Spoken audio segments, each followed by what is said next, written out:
Hi, this is Gaurav and I welcome you in my channel Study Goals. Today we will know about partial rollback of the Armed Forces Special Power Act AFSPA. आज हम जानेंगे AFSPA के बारे में. What is the history of AFSPA? On March 31, the Ministry of Home Affairs announced the reduction of disturbed area under the Armed Forces Special Power Act in Assam, Manipur and Nagaland with effect from April 1. The decision was based on the recommendation of a committee the ministry had constituted on December 26, 2021 to study the possibility of withdrawing AFSPA from area in Nagaland in the wake of public anger against a botched ambush by an elite unit of army that led to the killing of 13 civilians at Oting in Mon district on December 4. मार्च 31, 2022 को ministry of home affairs ने announce किया कि हम कुछ disturb area को घटाने जा रहे हैं जो कि arm force special power act के तहत आता है असम, मणिपुर और नागालैंड में, और ये 1 अप्रैल से इफेक्ट में आएगा। और ये डिसीज़न एक कमिटी बेस्ड रिकमेंडेशन है जो मिनिस्ट्री ने दिसंबर 26, 2021 को कंस्टिट्यूट किया था to study the possibility of withdrawing the AFSPA from area in Nagaland in the wake of public anger against a botched ambush by an allied unit of army जिसमें कि 13 लोगों की जान गई थी ओटिंग मोन डिस्ट्रिक्ट में दिसंबर 4 को। How did the AFSPA come about? British colonial government had on August 15, 1942 promulgated the Armed Forces Special Power Ordinance to suppress the Quit India movement. It was the foundation for 4 ordinances, including one of the Assam disturbed area invoked in 1947 to deal with partition-induced internal security challenges.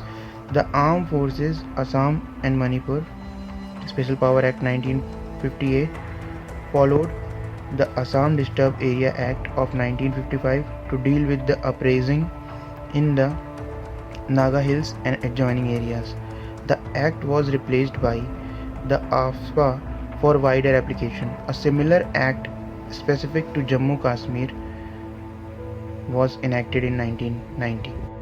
अगस्त 15, 1942 को British colonial government ने announce किया कि arm forces special power ordinance act लागू होगा ताकि वो quit India movement को suppress कर सकें। आफस्पा 4 कानूनों के आधार पर बना हुआ है। पहला, असम डिस्टर्ब एरिया जो कि 1947 में आया था इंटरनल सिक्योरिटी को डील करने के लिए।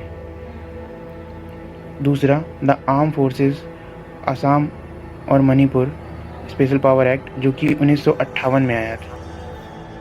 तीसरा, Assam disturb area act of 1955 to deal with uprising in the Naga hills and adjoining area. और इसी तरीके का एक एक्ट जम्मू एंड कश्मीर में भी इनैक्ट किया गया था 1990 में। How is the AFSPA imposed? Section 3 of the AFSPA empowers the governor of a state and the administrator of a union territory to declare an area disturbed and issue an official notification in the Gazette of India to give the center the authority to deploy the armed forces in aid of civil power. AFSPA का section 3 empower करता है governor of state और administrator of union territory को कि वो किसी भी area को डिस्टर्ब्ड घोषित कर सकते हैं और एक ऑफिशियल नोटिफिकेशन इशू कर सकते हैं द गैजेटेड ऑफ इंडिया के नाम से, ताकि वो सेंटर को अथॉरिटी दे सकें कि वहाँ पे वो आर्म फोर्सेस को डिप्लॉय कर सकें। A government consider an area disturbed if it perceives a threat to public peace and tranquility by reason of differences or dispute between members of different religious, racial, language or regional group or castes or communities. Government एक area को जब ही disturb घोषित करती है जब उसे लगता है कि यहाँ पे पब्लिक पीस को खतरा है, या तो दो रिलीजियस कम्युनिटी में डिस्प्यूट हो सकता है या रेशियल लैंग्वेजेस पे कुछ हो रहा हो या रीजनल ग्रुप और कास्ट कम्युनिटी के बीच में कुछ तनाव हो, तभी एक गवर्नमेंट एक एरिया को डिस्टर्ब घोषित करती है।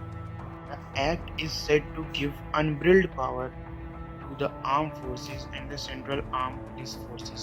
इस एक्ट के बारे में कहा जाता है कि ये अनकंट्रोल्ड, अनकंस्ट्रेन्ड पावर देता है आर्म फोर्सेस और सेंट्रल आर्म पुलिस फोर्सेस को। How is the AFSPA viewed? The AFSPA has often been under the scanner for giving the armed forces personnel the license to kill. Right groups have banned it as a tool of state abuse, oppression and discrimination, while the United Nations has often pointed out it has no place in Indian democracy. Various state governments have over the year yielded to public demand and changed political scenario to revoke the AFSPA. AFSPA कई बार जांच के घेरे में रह चुका है और कई बार राइट ग्रुप के लोगों ने ये भी कहा कि ये लोगों को दबाने के लिए और उनके साथ डिस्क्रिमिनेशन और उनके साथ अब्यूज़ करने के लिए ये यूज़ किया जाता रहा है, जबकि यूनाइटेड नेशन ने इस पॉइंट को आउट भी किया कि इंडियन डेमोक्रेसी में इस तरीके के कानून की कोई जगह नहीं है। कई सारी स्टेट गवर्नमेंट ने लोगों से ये अपील भी की कि आप पॉलिटिकल सिनारियो को चेंज करें ताकि हम AFSPA को रिवोक कर सकें, हटा सकें। Punjab was the first state who revoked this act in 1997. Tripura is second, who revoked in 2015. Meghalaya is third, who revoked in 2018. Meghalaya withdrew the act from a 20-kilometer area along the 885-kilometer boundary with the Assam, and Manipur was the fourth, withdrawn in 2004. The partial rollback of the Armed Forces Special Power Act. Assam, the AFSPA has been removed completely from 23 districts and partially from the Chhattisgarh district. AFSPA को असम के 23 district से हटाया जा चुका है, जबकि Chhattisgarh district में आधे तरीके से हटाया गया है। The act has been revoked from 15 police station areas in 6 districts of Manipur, but continue in 82 police station in 16 districts. Manipur के ये 15 पुलिस स्टेशंस जो कि 6 डिस्ट्रिक्ट्स के अंदर में आते हैं, वहाँ से ये एक्ट को हटा दिया गया है, पर ये 82 पुलिस स्टेशनों में अभी भी लागू है जो कि 16 डिस्ट्रिक्ट्स में आते हैं। In Nagaland, the AFSPA has been removed from area under 15 police station in 7 districts, but remain active in area under 57 police stations in 13 districts. Nagaland में इस एक्ट को 15 पुलिस स्टेशनों से जो कि 7 डिस्ट्रिक्ट में आते हैं वहाँ से हटा दिया गया है, पर ये अभी भी 57 पुलिस स्टेशन में एक्टिव है जो कि 13 डिस्ट्रिक्ट्स में आते हैं। The AFSPA continues in Mon, the district that put the focus back on the draconian law. This has not gone down well with Naga Ohu, the apex body of various Naga tribes.